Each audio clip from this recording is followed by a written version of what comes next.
ગામે આશરે 10 વર્ષ અગાઉ એક ઘટના ઘટે છે, જેમાં અમરત ઠાકોર નામનો યુવક પોતાના સગા પિતા જીવણભાઈ પર તીક્ષ્ણ હથિયાર વડે હુમલો કરે છે અને તેના પિતાને હાથના ભાગે ગંભીર ઈજા પહોંચાડે છે।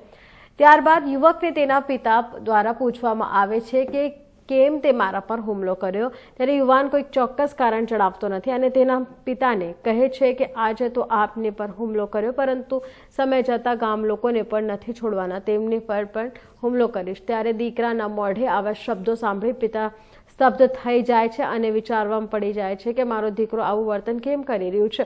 તેમજ વાયુવેગ યુવકની આ વાત ગામ લોકો જાણી જાય છે। ગામનો અમૃત નામનો યુવક તેના પિતા પર હુમલો કર્યા બાદ હવે ગામ લોકો પર પણ હુમલો કરશે તેવું કહી રહ્યું છે અને આ જાણી તમામ લોકો ભયમાં મુકાઈ જાય છે અને તે યુવકના પિતા પાસે દોડી જાય છે।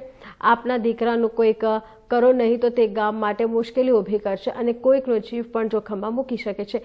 ગામ લોકોમાં ડર અને ભય જોઈ તેના પિતાએ દીકરા અમૃતને ગામથી થોડી દૂર ખેતરમાં પગમાં સાંકળ વડે બાવડાના થડ સાથે બાંધી દેવામાં આવે છે અને ગામ લોકોને હવે ભયમુક્ત રહેજો તેવી હિંમત આપે છે।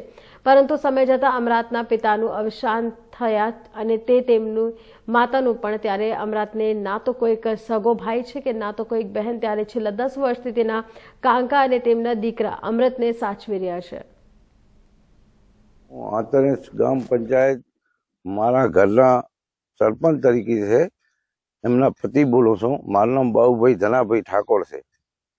હવે આમાં બંધક બનાવવાનું કારણ છે કે જે એક ઘટના બની અહીંયાથી અમારે આખા ગામને ભયમુક્ત થઈ ગયા છે કે જે વસ્તુ એના બાપ માથે સૂતા બાપ માથે હુમલો કર્યો અને એનો હાથ કાપી નાખ્યો હતો, એટલે આખું ગામ ભયમુક્ત થઈ ગયું। એટલે ભયમાં આવી ગયું કે અમારો બેટો આનો છોકરો। પછી અમે આખે ગામે જઈને એના બાપને કીધું કે ભાઈ આ તારો છોકરો કોઈ બીજાને કાપી નાખશે, સૂતાને તો શું કરશો?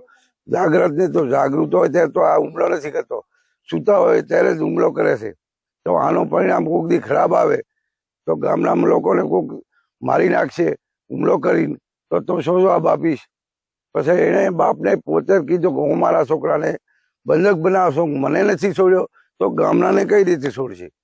તો હું બંધક બનાવી અને રાખું છું અને આજથી લગભગ આશરે 8-9 વર્ષથી હું થઈ ગયું છે સાહેબ।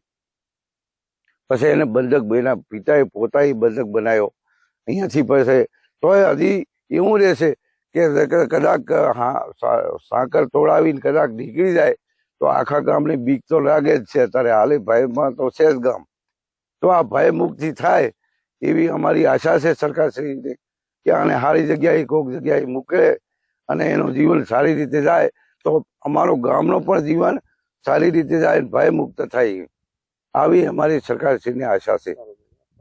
એ મારો કાકો છે, એને કાકાનો છોકરો છે, એને 10 વર્ષથી ધંધામાં આવ્યા છે અને જમવામાં એને સાંજે અને સવારે 2 ટાઈમ આપવામાં આવે છે અને એ બાંધલ પડ્યો છે।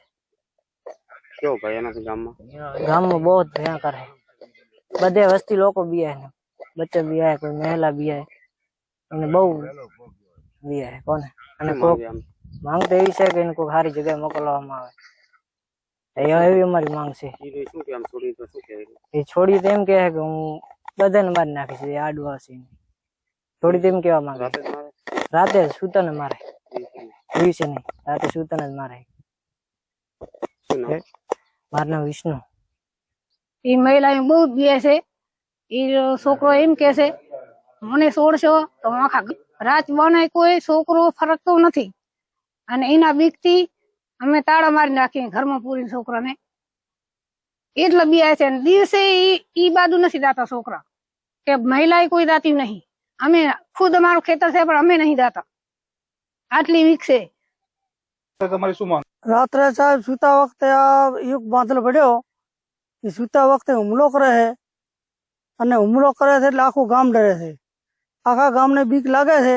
એના કારણે એના પપ્પા બાંધતા જાય અને એના પપ્પા થઈ જાય છે ઓફ, અને આ ગામને એટલું ડરે છે, બાયડી છોકરા ગાડાથી બહુ ડરે છે।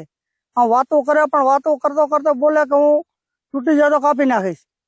સૂતી વખતે, એટલે આટલો ડર બહુ છે મારા ગામને. સરકાર શ્રીને વિનંતી કે આની સારી જગ્યાએ ક્યાંક મોકલે તો ગામને મુક્તિ મળે, આટલી મારી વિનંતી. શું નામ તમારું? મારું નામ રાણા માલા.